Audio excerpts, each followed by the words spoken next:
युद्ध सिर्फ गोला बारूद, उच्च तकनीकी के हथियार, टैंक, मिसाइलों से ही नहीं लड़े जाते।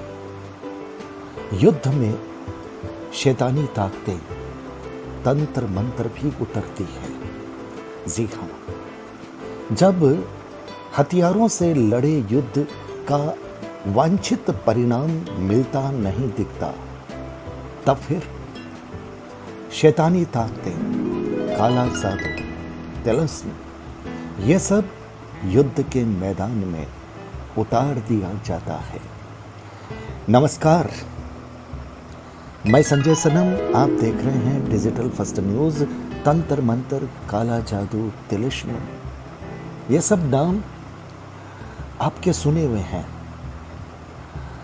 लेकिन युद्ध क्षेत्र में आधुनिक दौर में इनका इस्तेमाल होता है, ये जानकर आपको निश्चित रूप से आश्चर्य होगा। लेकिन सोशल मीडिया के माध्यम से जो खबरें आ रही हैं, वो खबरें ये बता रही है कि इतना शक्तिशाली देश रूस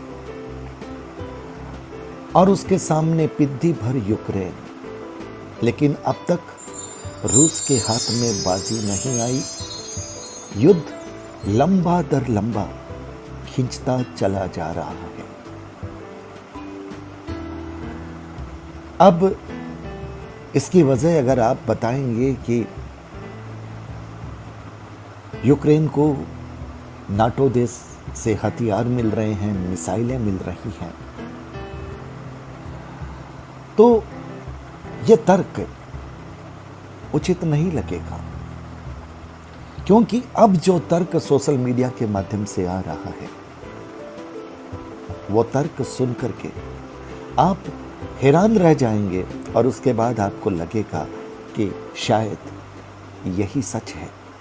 यही सच है कि इतना शक्तिशाली विश्व की एक महत्वपूर्ण पावर होने के बावजूद रूस अभी तक यूक्रेन से संघर्ष कर रहा है, लड़ रहा है, उसे झुकाने में, उस पर अधिकार जमाने में अब तक कामयाब नहीं हुआ।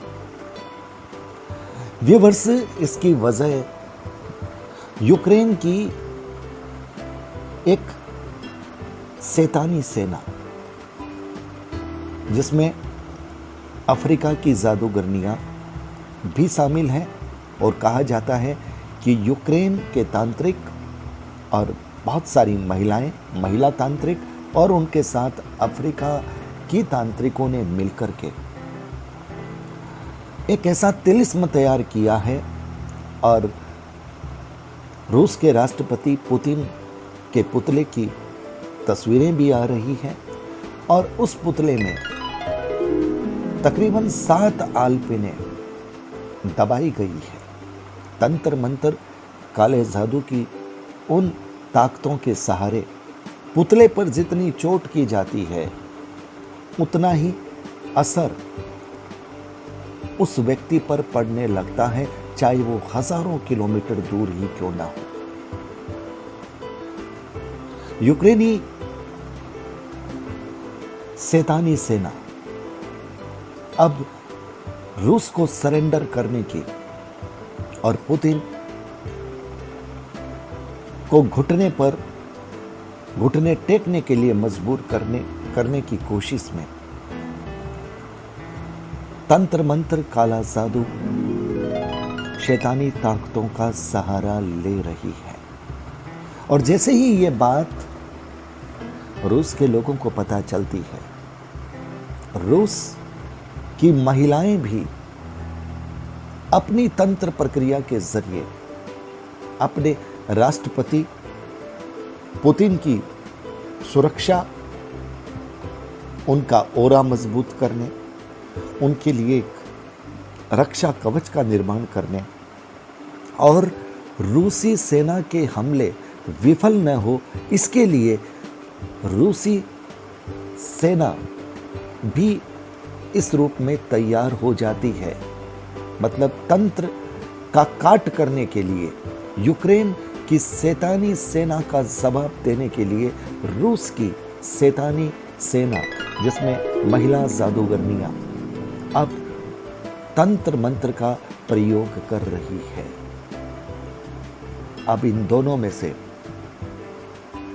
किसके प्रयास सफल होंगे, ये भविष्य के गर्भ में है। लेकिन इस वीडियो बनाने का मकसद ये है कि प्राचीन काल का हजारों लाखों वर्ष पुराना वो तंत्र, जिसमें शब्दों के मंत्र हैं और शब्दों की ध्वनि का असर आज के दौर की मिसाइलों से, बमों से, टैंकों से आधुनिक टेक्नोलॉजी से अधिक है। इस बात को अब युद्ध स्तर पर जब इसका प्रयोग हो रहा है तो पूरी दुनिया इसको मानने लगेगी। अब सवाल ये है कि क्या अब देशों में, विश्व के सभी देशों में इस तरह की सेना पहले से बन जाएगी? सभी देश अपनी अपनी विद्याओं से, अपने अपने तंत्र मंत्र की परंपरागत तरीकों से दुश्मन को हराने के लिए इस पर शोध करेंगे और इसको मजबूत करेंगे। क्या हथियारों की होड़ इस दुनिया से अब खत्म होने लग जाएगी? क्योंकि महाशक्तियों को ये लगने लग जाएगा कि चाहे हम कितने ही आधुनिक टेक्नोलॉजी के हथियार क्यों न बना लें, हमारे सारे हथियार तंत्र शक्ति, मंत्र शक्ति और उसकी प्रक्रियाओं के सामने परास्त हो जाते हैं। एक नया विषय, एक नया संदर्भ, एक नया आयाम यूक्रेन के मॉडल में, जो कि सोशल मीडिया के माध्यम से आ रहा है, और उसमें पुतिन का पुतला और उसमें गड़ी हुई 7 पीने जो उनके शरीर के विभिन्न हिस्सों में, और जहां जहां पर वो पीने गड़ी हुई है, अगर शरीर के वे अवयव, वे अंग निष्क्रिय हो जाएं तो फिर शरीर ही नहीं बचता। एक तरह से मारने की कोशिश, ये सिर्फ पुतिन को झुकाने की कोशिश नहीं है, ये पुतिन को दुनिया से विदा करने की कोशिश है। और तंत्र में ये शक्ति होती है, शक्तियों का असर होता है। हजारों हजारों किलोमीटर दूर बैठ करके भी ये किया जा सकता है, बशर्ते सामने वाले का ओरा अगर थोड़ा भी कमजोर उस तंत्र शक्ति के सामने पड़ा तो शक्तियां वहां पर जाकर के अपना काम कर देती है। लेकिन अगर उसका ओरा मजबूत होता है, उसका अपना सुरक्षा चक्र होता है, उसकी अपनी दैविक शक्तियों की कृपा का एक रक्षा कवच होता है, तो ज्ञानी लोग कहते हैं कि फिर उस रूप में उसका असर नहीं होता। फिर भी कुछ न कुछ परेशानी तो, चूंकि ऊर्जा का संचरण हो जाता है, इसलिए आ ही जाती है। तो दोस्तों, आधुनिक दौर में प्राचीन दौर वाला तंत्र मंत्र हावी हो रहा है।